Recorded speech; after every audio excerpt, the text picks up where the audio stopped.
It's January, late January, and we've had about 3/4 of our monthly average rainfall. And despite the fact there's been a lot of rain happening all around Queensland, we've missed out in this spot. We did have some good rain right at the beginning of January, and it's about 2 weeks since our last decent drop of rain.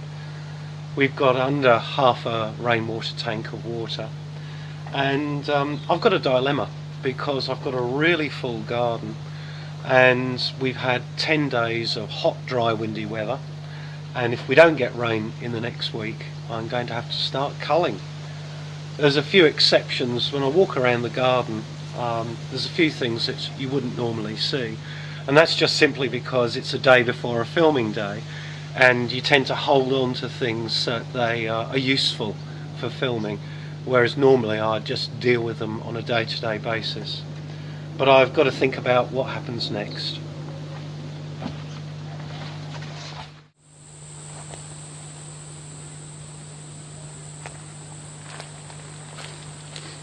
It's about 9 months since I laid down these straw bales around the vegetable beds, and the idea was to cut down wind evaporation, which was really bad during winter. It worked extremely well. But after 9 months you can see the bales are now starting to rot down and turn into mulch. But they're still serving a purpose, they're still conserving moisture, so I'm going to leave these for as long as I possibly can. The lawn's doing its usual thing, it's going brown green, brown green.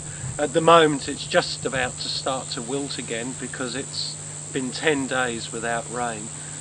It's recovered really well and I was very happy with it, but instead of cutting it, because I've got filming tomorrow, I've just taken the whippersnip around and edged it so it looks crisp, and I've taken off the flower heads. If I mow it now it'll definitely look brown tomorrow. The arrowroot behind me here, this is doing really well. I'm very happy with the way the arrowroot has grown this year because of the rain, but we've had such drying weather, and you can get a little taste of it now with the breeze. I've had to water it twice so that it wasn't shrivelling by the time we do filming, and this is one of my dilemmas. I've got the shelter, I've got the privacy so it can sunbathe in the nude on the lawn if we want, but it's going to take water to keep it going. What do I do? Do I water it? Well, I'm hoping not to, and if it does start to shrivel and look bad, then everything will have to be cut right the way down, turn it into compost. We lose our privacy and the arrowroot has to start again.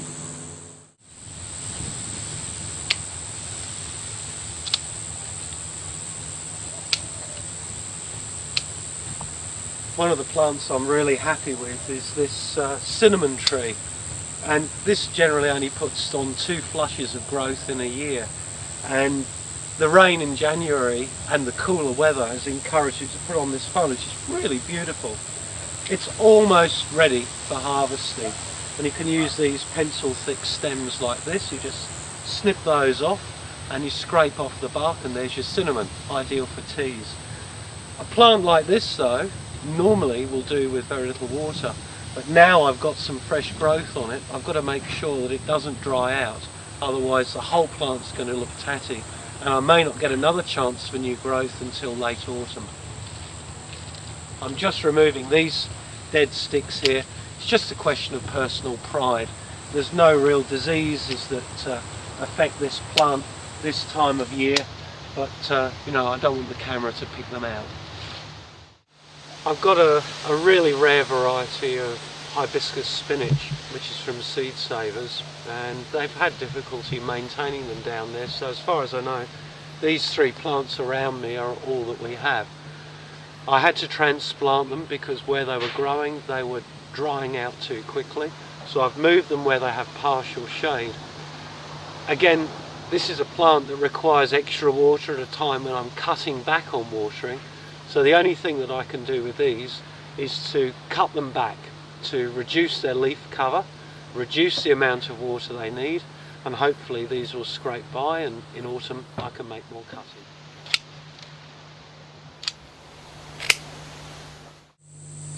I said that I keep things for filming that I wouldn't normally keep, and here's 2 examples. I've got Moroccan mint on the right and on the left I've got some Chinese celery. The Chinese celery is a cool temperate plant, and I'm just amazed that it's alive at all into the tropical new year. I was going to save it for seed, but it's got a leaf spot disease. It's bacteria, and during that first week of January, when we had about 4 days of drizzle, they got infected, and as a result the seed will be diseased, and so I can't save these plants. But I'm saving this for filming tomorrow as an example of what happens when it gets warm and humid. The mint is something that I would normally cut down at this time of year. You can see it's made its growth, it's fully grown, it's flowering, but simply by cutting it down to the ground and mulching over, I can save a little bit of water here, and I can save another little bit of water here. That's the sort of decisions I've got to make in the next week.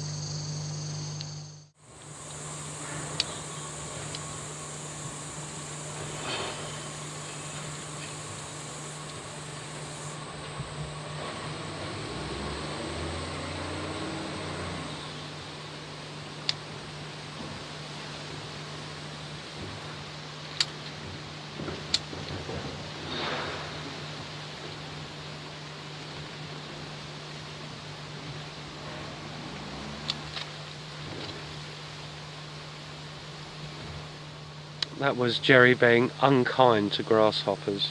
Beware the vegetarians. This is just one plant of pumpkin called Queensland Blue, and it's really gone bananas with the wet weather. You wouldn't believe that it has been watered this morning because it's wilting, and it presents me with a couple of problems.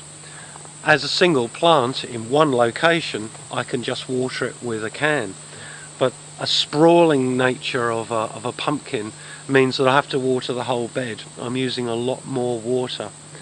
So next week, after filming's over, I've got to discipline it, contain it to within the bed, and let it grow again, so I can cut down on a little bit of water I give it. There are two very different plants here. The citrus are limes, and behind me this is an Oldham's bamboo. Bamboos are old hamii. This plant has just gone from strength to strength since I planted it. It had about half a dozen waterings when I planted it 3 years ago, and it's dominating the garden. I suspect that it is getting water from all around where I am watering plants around it, but it's done extremely well. I put it at the end of the vegetable garden for artistic purposes, and also because it provides a lot of shade from the western sun. So just when the vegetables are starting to flag at the end of a long, hot, dry day, they get some welcome shade. The citrus is an entirely different thing. Of all of the citrus that I've grown, the limes seem to be the best performers. We've got more fruit, and they're of better quality than the lemons, the mandarins, and the blood orange, which did really well, had to be culled because it needed so much water. These need to be watered every day, and really a bucket of water is the minimum that they need. If I was to start planting citrus again, I think I would just get one lemon and go for half a dozen lime trees, because they just perform better for the amount of water that this garden can afford to provide.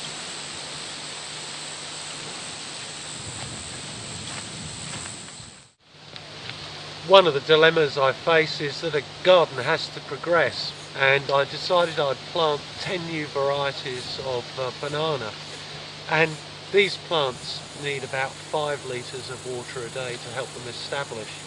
There's really no point giving them any less, because bananas are high performance plants and they either grow or they stand still. So I've planted them, and eventually I'll get some shade and shelter. Incidentally, 10 plants is the maximum allocation in Queensland. Department of Primary Industries want to make sure that no household can be self-sufficient in these fruit.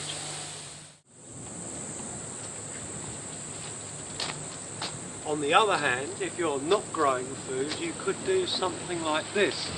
This garden has grown and grown and grown during 4 years of drought, and to be perfectly honest, I often forget that it's even here.